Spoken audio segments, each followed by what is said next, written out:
క్షణక్షణ పోరాటం కనంకన ప్రజాపక్షం జనసైనిక్ న్యూస్ కి స్వాగతం. ముందుగా హెడ్లైన్స్. తల్లితో సహజీవనం, ఆపై ఆమె కూతురుపై అఘాయిత్యం. ఏడాదికి చిన్నారికి నరకం చూపుతున్న కామాంధుడు. తల్లి అనే పదానికి కలంకం తెస్తూ ఆ తల్లే కన్న కూతురుపై ప్రియుడి అత్యాచారానికి సహకారం. చిత్తూరు మున్సిపల్ క్వార్టర్స్ లో వెలుగులోకి వచ్చిన 6వ తరగతి చిన్నారి ఉదంతం. చిత్తూరు జిల్లాలో కలకలం రేపిన సంఘటన. రాజంపేట పార్లమెంట్ పరిధిలో బీజేపీకి అత్యంత అనుకూల వాతావరణం. పార్టీని పటిష్టమైన శక్తిగా మార్చాలని రాష్ట్ర కమలనాథులు సాయి లోకేష్ మధుకర్జీల పిలుపు. స్థానిక శ్రీకృష్ణ కళ్యాణ మండపంలో పార్టీ కార్యకర్తల విస్తృత స్థాయి సమావేశం. పార్టీ సభ్యత్వ నమోదుకు బలోపేతానికి పలు సూచనలు చేసిన మధుకర్జీ.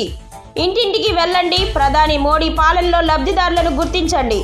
పార్టీ సభ్యత్వ జోరును హోరును పెంచాలని కార్యకర్తలను కోరిన కమలం పెద్దలు. ఉద్యోగస్తులు అందరూ తమ స్థిర చరాస్తుల వివరాలు ఆగస్టు 31లోగా వెల్లడించాల్సిందే. లేదంటే 1.78 మిలియన్ల ఉద్యోగుల జీతాలు ఫ్రీజ్ చేయాల్సి ఉంటుంది. అవినీతిని అరికట్టేందుకు అందరూ సహకరించాలి. ఒకటి మీద ఒకటి సంచలన నిర్ణయాలతో దుమ్ము రేపుతున్న యూపీ సీఎం యోగి ఆదిత్యనాథ్. ఇక డీటెయిల్స్ చూస్తే, దేశంలో ఇటీవల నిర్వహించిన ఓ సర్వేలో UP CM Yogi Adityanath number 1 ముఖ్యమంత్రిగా నిలిచారు. ఆయన తీసుకుంటున్న పలు నిర్ణయాలు తీవ్ర సంచలనం సృష్టిస్తుంటాయి. వాటికి తోడు భవిష్యత్ బీజేపీ నరేంద్ర మోదీ వారసుడు అని కూడా చర్చ జరుగుతోంది. ఈ నేపథ్యంలో యోగి తీసుకున్న నిర్ణయం మరోసారి సంచలనంగా మారింది. రాష్ట్రంలోని ప్రభుత్వ ఉద్యోగులు తమ స్థిరాస్తులు చరాస్తులను ప్రకటించాలని, అలా కాని పక్షంలో జీతాలు నిలిపివేయబడతాయని రాష్ట్ర ప్రభుత్వం తేల్చి చెప్పింది. ఈ మేరకు ఉత్తరప్రదేశ్ ముఖ్యమంత్రి యోగి ఆదిత్యనాథ్ ప్రభుత్వం గవర్నమెంట్ ఉద్యోగులకు ఈ మేరకు అల్టిమేటం జారీ చేసింది.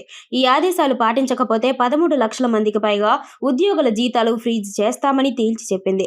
అవును, ఉత్తరప్రదేశ్ ప్రభుత్వం ఆ రాష్ట్రంలోని గవర్నమెంట్ ఉద్యోగులకు గట్టి షాక్ ఇచ్చింది. ఇందులో భాగంగా ఆగస్టు 31లోగా తమ చరాస్తులు స్థిరాస్తులను ప్రకటించాలని సీఎం యోగి ఆదిత్యనాథ్ ప్రభుత్వం ఆదేశాలు జారీ చేసింది. అలా కాని పక్షంలో జీతాలు నిలిపేస్తామని హెచ్చరించినట్లు తెలుస్తోంది. దీంతో ఈ విషయం ఇప్పుడు దేశంలోనే హాట్ టాపిక్ గా మారింది. వాస్తవానికి రాష్ట్ర ప్రభుత్వ ఉద్యోగులందరూ తమ ఆస్తుల వివరాలను గవర్నమెంట్ హ్యూమన్ రిసోర్స్ పోర్టల్లో సమర్పించాలని గత ఏడాది ఆగస్టులోనే ఆదేశాలు జారీ అయ్యాయి. ఇదే సమయంలో ఈ ఆదేశాలు అన్ని కేటగిరీ ఉద్యోగులకు వర్తిస్తామని, ఉద్యోగులంతా వాటిని పాటించాలని తెలిపారు. అయితే ఈ ఆదేశాలను పలువురు ప్రభుత్వ ఉద్యోగులు లైట్ తీసుకున్నట్లున్నారు. ఈ తరహా ఆదేశాలు తొలుత గడువు డిసెంబర్ 31 నుంచి జూన్ 30 వరకు పెట్టారు. అనంతరం దీన్ని జూలై 31 వరకు అనేక సార్లు పొడిగించినప్పటికీ రాష్ట్రంలోని సుమారు 1.78 మిలియన్ల ఉద్యోగుల్లో 26% మంది మాత్రమే ఆదేశాలను పాటించారు. దీంతో ఈ విషయంపై సీరియస్ గా స్పందించిన ప్రభుత్వం ఆగస్టు 31లోగా చెల్లించకపోతే జీతాలు ఫ్రీజ్ చేస్తామని తెలిపింది. ఇదే సమయంలో ప్రమోషన్లకు అనర్హులవుతారని స్పష్టం చేసింది. అవినీతిని అరికట్టి పాలనను మరింత మెరుగుపరిచేందుకు ఉద్యోగులంతా తమ ఆస్తుల వివరాలను ప్రకటించాలని ప్రభుత్వం చెబుతోంది. ఈ సందర్భంగా స్పందించిన యూపీ ప్రభుత్వ ప్రధాన కార్యదర్శి మనోజ్ కుమార్ సింగ్ గడువులోగా ఆస్తుల వివరాలు సమర్పించిన వారికే జీతాలు అందుతాయని స్పష్టం చేశారు. దీంతో ఆగస్టు 31 తర్వాత ఏమి జరగబోతుందనేది ఆసక్తిగా మారింది. తల్లితో సహజీవనం చేస్తూనే ఆమె కూతురిపై కన్నేశాడు ఓ కామాంధుడు. చిన్నారి అని కూడా చూడకుండా అఘాయిత్యానికి ఒడిగట్టాడు. ఏడాది కాలంగా ఆ చిన్నారిపై అత్యాచారం చేస్తూ నరకం చూపించాడు. అంతేకాదు, తల్లి అనే పదానికి కలంకం తెచ్చేలా అభం శుభం తెలియని చిన్నారిపై తన ప్రియుడు అత్యాచారం చేయడానికి ఆ పాప తల్లి సహకరించడం కలకలం రేపుతోంది. చిత్తూరులో వెలుగు చూసిన ఈ దారుణానికి సంబంధించిన వివరాల్లోకి వెళ్తే, తల్లితో సహజీవనం చేస్తూ ఆమె కూతురిపై అత్యాచారం చేస్తూ వస్తున్నాడు నవీన్ అనే కామాంధుడు. అయితే తన కూతుర్ని కంటికి పాపలా కాపాడాల్సిన ఆ తల్లి అభం శుభం తెలియని చిన్నారిపై అత్యాచారం చేయడానికి ప్రియుడికి సహకరించడం కలకలం రేపుతోంది. మైనర్ బాలికపై సంవత్సర కాలంగా అత్యాచారం చేస్తూనే ఉన్నాడట కామాంధుడు. చిత్తూరు నగరం మున్సిపల్ క్వార్టర్స్ లో నివాసముంటూ కూలి పనులతో జీవనం సాగిస్తున్న షకీరా బాను అనే మహిళ 6వ తరగతి చదివే కూతురుతో కలిసి నివసిస్తోంది. ఇక షకీరా బానుతో ప్రియుడు నవీన్ సహజీవనం చేస్తున్నాడు. షకీరా బాను కూతుర్ని భయపెట్టి గత సంవత్సర కాలంగా అత్యాచారం చేశాడు నవీన్. అయితే 2 రోజులుగా షకీరా బాను కూతురు కనిపించకపోవడంతో అనుమానించిన స్థానికులు నవీన్, షకీరా బానుపై పోలీసులకు ఫిర్యాదు చేశారు. పోలీసుల విచారణతో నవీన్ ఆకృత్యాలు వెలుగులోకి వచ్చాయి. కాగా బాలికను వైద్య పరీక్షల నిమిత్తం ఆసుపత్రికి తరలించారు పోలీసులు. ఈ ఘటనపై కేసు నమోదు చేసి దర్యాప్తు చేస్తున్నారు. కూటమి ప్రభుత్వానికి వ్యతిరేకంగా ఈనాడులో వార్తలు వస్తాయని మనం ఊహించలేం. పోనీ కూటమిలో కొందరు తప్పు చేస్తున్నారంటూ జనసేన బీజేపీని టార్గెట్ చేయొచ్చేమో కానీ టీడీపీ ఎమ్మెల్యేలను విమర్శించేంత సాహసం ఈనాడు చేస్తుందని అనుకోలేం. కానీ ఎక్కడో లెక్క తేడా కొడుతుంది. శ్రీకాళహస్తి టీడీపీ ఎమ్మెల్యే బొజ్జల సుధీర్ రెడ్డికి వ్యతిరేకంగా ఈనాడు ప్రధానంగా ఓ ప్రకటన ప్రచురించింది. తనపై వ్యతిరేక వార్తలు రాస్తే తాట తీస్తానంటూ శ్రీకాళహస్తి ఎమ్మెల్యే బొజ్జల సుధీర్ రెడ్డి నేరుగా ఈనాడు విలేకరినిపై తిట్ల దండకం మొదలుపెట్టారు. తమ విలేకరిని తిట్టారంటూ మళ్లీ ఆయనకు వ్యతిరేకంగా వార్తలిచ్చింది ఈనాడు పత్రిక. దీంతో ఈ వ్యవహారం మరింత రచ్చగా మారింది. అసలేంటి కదా? తిరుపతి జిల్లా ఏరిపేడు మండలం వికృతమాల మునగలపాలెం ప్రాంతాల్లో ట్రాక్టర్ ఇసుకకు 500 రూపాయల చొప్పున కొంతమంది అక్రమంగా వసూలు చేస్తున్నారనేది ఈనాడు కథనం. ఇందులో ఎక్కడా ఎమ్మెల్యే పేరు కానీ వారి అనుచరుల పేర్లు కానీ లేవు. కానీ అది శ్రీకాళహస్తి నియోజకవర్గ పరిధిలో జరగడం, దానికి కారణం బొజ్జలేనంటూ ప్రతిపక్షం విమర్శలు మొదలు పెట్టడంతో ఆయన రెచ్చిపోయారు. ఈనాడు పత్రికలో టీడీపీ ఎమ్మెల్యేకి వ్యతిరేక వార్తలా అంటూ ఉడుక్కున్నారు. వెంటనే విలేకరికి ఫోన్ చేసి ఇంటికి పిలిపించి వార్నింగ్ ఇచ్చారు బొజ్జల. వార్నింగ్ ఇచ్చినా తగ్గేది లేదంటూ ఈనాడులో ఆయన వార్నింగ్ ఉదంతాన్ని సైతం ఇచ్చారు సదరు విలేకరి. ఎందుకీ హడావుడి? వాస్తవానికి టీడీపీకి, ఆ పార్టీ ఎమ్మెల్యేలకు ఈనాడు వ్యతిరేకంగా వార్తలు రాయడం అరుదు. కానీ ఉచిత ఇసుక పేరుతో చాలా చోట్ల అక్రమాలు జరుగుతున్నాయనే ఆరోపణలున్నాయి. ఈనాడు కూడా ఆ ఆరోపణలని ఉద్దేశపూర్వకంగా తొక్కిపెడుతోంది. పైకి అంతా బాగానే ఉందని అంటోంది. శ్రీకాళహస్తి వంటి ప్రాంతాల్లో ఈ దందా మరింత ఎక్కువగా మారడంతో ఈనాడుకి అది తప్పనిసరి అయింది. అయితే ఎమ్మెల్యే విలేకరిని ఇంటికి పిలిపించి మరీ వార్నింగ్ ఇవ్వడంతో ఈ వ్యవహారం మరింత రచ్చగా మారింది. ప్రఖ్యాత ఇంజనీరింగ్ కళాశాల మిట్స్ Madanapalle institute of technology and science జాతీయ అంతరిక్ష దినోత్సవం ఘనంగా జరుపుకున్నారు. ఈ కార్యక్రమానికి ముఖ్య అతిథి చిరంజిత్ గుహ మజుందర్, శాస్త్రవేత్త, ఎస్సీ ఇస్రో అంతరిక్ష విభాగం పాల్గొన్నారు. ఈ కార్యక్రమంలో ఆయన మాట్లాడుతూ చంద్రయాన్ 3 విజయానికి గుర్తుగా ఆగస్టు 23వ తేదీని భారతదేశం నేషనల్ స్పేస్ డేగా జరుపుకుంటున్నామని పేర్కొన్నారు. ఇస్రో చంద్రయాన్ 3 అంతరిక్ష యాత్ర చేపట్టి ఆగస్టు 23వ తేదీ ల్యాండర్ను చంద్రుడిపై దింపింది. అంతరిక్ష రంగంలో భారత్ సరికొత్త చరిత్ర సృష్టించింది. చంద్రుని సౌత్ పోల్ పై కాలు మోపిన మొదటి దేశంగా అవతరించి ఎన్నో అభివృద్ధి చెందిన దేశాలకు సాధ్యం కాని ఘనతను భారత్ సాధించింది. దీంతో ప్రతి సంవత్సరం ఆగస్టు 23వ తేదీ జాతీయ అంతరిక్ష దినోత్సవం జరుపుకుంటున్నారన్నారు. విద్యార్థులు సైన్స్ అండ్ టెక్నాలజీ రంగాల వైపు మొగ్గు చూపేలా మనమందరం ప్రోత్సహించాలని, యువకుల్లో అంతరిక్ష పరిశోధనలపై ఆసక్తి పెంచేందుకు గాను వివిధ కార్యక్రమాలు చేపట్టాలని అధ్యాపకులకు తెలియజేశారు. Touching lives while touching moon India space saga అనే ధీమాతో ఈ ఏడాది నేషనల్ స్పేస్ డే వేడుకలు జరుపుకోవాలని ఆయన తెలిపారు.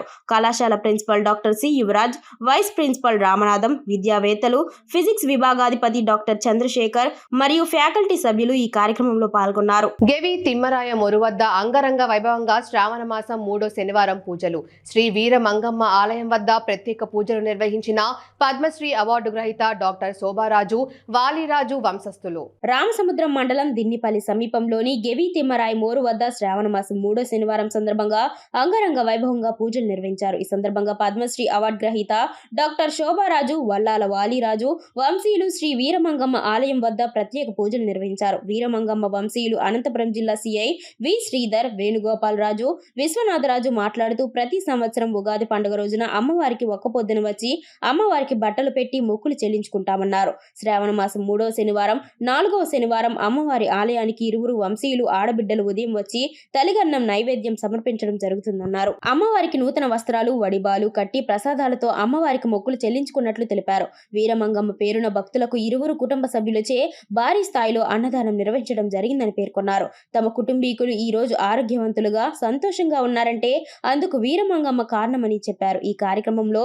మాజీ సైనికులు శంకర్రాజు, వల్లాల చంద్రశేఖర్ రాజు, ఆవని విజయ్ కుమార్ రాజు, రెడ్డి శేఖర్ రాజు, పుష్పలత, వల్లాల జ్యోతి, వల్లాల లావణ్య, జ్యోతిరాజు, లావణ్య, రమ్య, కొరవూరు నారాయణరాజు, పీలేరు హరి తదితరులు పాల్గొన్నారు. రాజంపేట పార్లమెంట్ పరిధిలో బీజేపీకి అత్యంత అనుకూల వాతావరణం ఉందని, దీన్ని ఉపయోగించుకొని పార్టీని పటిష్టమైన శక్తిగా మార్చాలని రాష్ట్ర కమల నాదుల సాయి లోకేష్ మధుకర్ జీలా పిలుపు.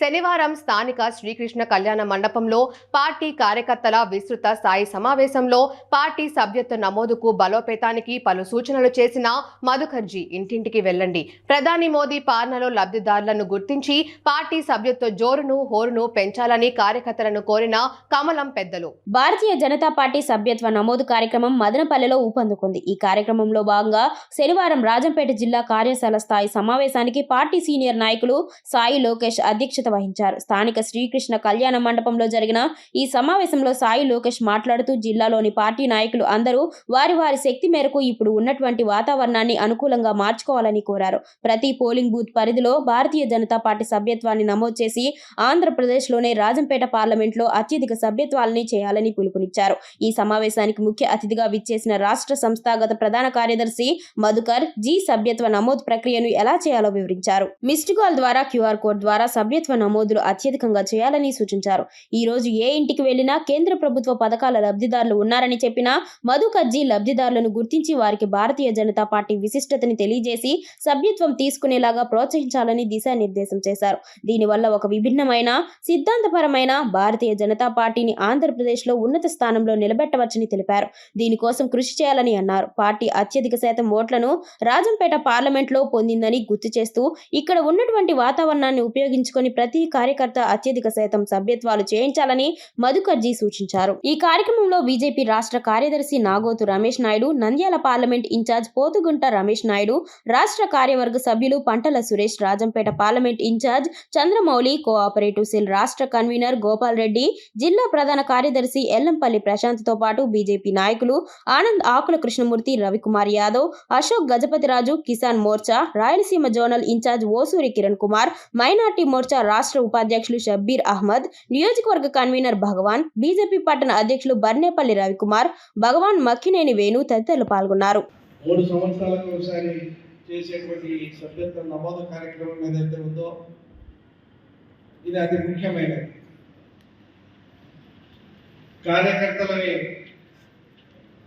ఎన్రోల్ చేయించుకోవడంతో పాటు ముఖ్యంగా భారతీయ జనతా పార్టీ ఆంధ్రప్రదేశ్లో మనం అధికారంలో ఉన్నాం. మనకు సంబంధించినటువంటి ఎన్డీఏ కూటమితో కలిసి మనం ఇక్కడ అధికారంలో ఉన్నాం. ఇంతకు ముందు కంటే ఇప్పుడు ఒక భిన్నమైనటువంటి వాతావరణం ఉంది. ప్రజలందరూ మన వైపు చూస్తున్నారు. మనకు సంబంధించిన ప్రజాప్రతినిధులు ఉన్నారు, మనకు సంబంధించినటువంటి మంత్రులు ఉన్నారు. కాబట్టి ఈ యొక్క నేపథ్యంలో జరుగుతున్నటువంటి సభ్యత్వ నమోదు కార్యక్రమం సహజంగానే గతానికంటే కొద్దిగా భిన్నంగా మన యొక్క టార్గెట్స్ కానీ, మన యొక్క ఆలోచన సభ్య కానీ, మన యొక్క కార్యపద్ధతి కానీ మనం మార్చుకోవాల్సినటువంటి అవసరం ఉంది. ఈరోజు దేశం మొత్తం మీద కూడా నరేంద్ర మోడీ గారి యొక్క కార్యక్రమాలు అయితేనేమి, మనం చేసేటువంటి ప్రభుత్వ పరిపాలనా పద్ధతిలో చేసేటువంటి అనేక సంక్షేమ పథకాలకు ఆకర్షణీయంగా అనేక మంది భారతీయ జనతా పార్టీ వైపు చూస్తున్నారు. వీరందరినీ కూడా మన యొక్క సభ్యులుగా చేర్చుకోవాల్సినటువంటి అవసరం ఉంది. ఈ యొక్క సభ్యత్వ యొక్క నమోదు కార్యక్రమంలో వీరందరికీ ఏ రకంగా చేరువవ్వాలనేటువంటిది మనం ఒక ప్రణాళికాబద్ధంగా ముందుకు పోవాల్సినటువంటి అవసరం. ఇంతకుముందు మనకున్నటువంటి లిమిటెడ్ వనరులతో మనం కార్యక్రమం చేశాం. కానీ ఇప్పుడు కార్య విస్తరణ జరిగింది. చాలా మంది ప్రజలు చేరువయ్యారు. కొత్త కొత్త వాళ్ళు వేరే యొక్క పార్టీల నుంచి కూడా మన వైపు వచ్చారు, రాబోతున్నారు. వార్తలు ముగించే ముందు హెడ్లైన్స్ మరోసారి. తల్లితో సహజీవనం, ఆపై ఆమె కూతురుపై అఘాయిత్యం. ఏడాదికి చిన్నారికి నరకం చూపుతున్న కామాంధుడు. తల్లి అనే పదానికి కలంకం తెస్తూ ఆ తల్లే కన్న కూతురుపై ప్రియుడి అత్యాచారానికి సహకారం. చిత్తూరు మున్సిపల్ క్వార్టర్స్లో వెలుగులోకి వచ్చిన 6వ తరగతి చిన్నారి ఉదంతం. చిత్తూరు జిల్లాలో కలకలం రేపిన సంఘటన. రాజంపేట పార్లమెంట్ పరిధిలో బీజేపీకి అత్యంత అనుకూల వాతావరణం. పార్టీని పటిష్టమైన శక్తిగా మార్చాలని రాష్ట్ర కమలనాథులు సాయి లోకేష్, మధుకర్జీల పిలుపు. స్థానిక శ్రీకృష్ణ కళ్యాణ మండపంలో పార్టీ కార్యకర్తల విస్తృత స్థాయి సమావేశం. పార్టీ సభ్యత్వ నమోదుకు బలోపేతానికి పలు సూచనలు చేసిన మధుకర్జీ. ఇంటింటికి వెళ్ళండి, ప్రధాని మోడీ పాలనలో లబ్ధిదారులను గుర్తించండి. పార్టీ సభ్యత్వ జోరును హోరును పెంచాలని కార్యకర్తలను కోరిన కమలం పెద్దలు.